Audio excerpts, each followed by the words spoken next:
You will not believe what I found in my backyard in Toronto. Obviously with the help of my dog Gary.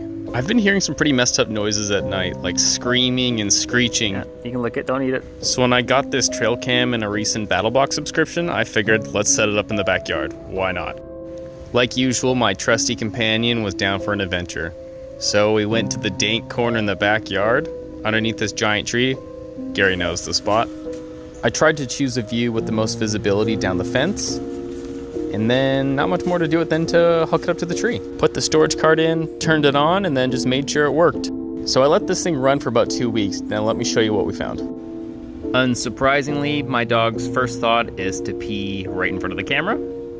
And then this cute little baby raccoon comes to smell the urine and probably take a leak himself. Well, look who's back to play a weird game of pee phone tag. We also had a couple really cute birds, and we even spotted a rabbit.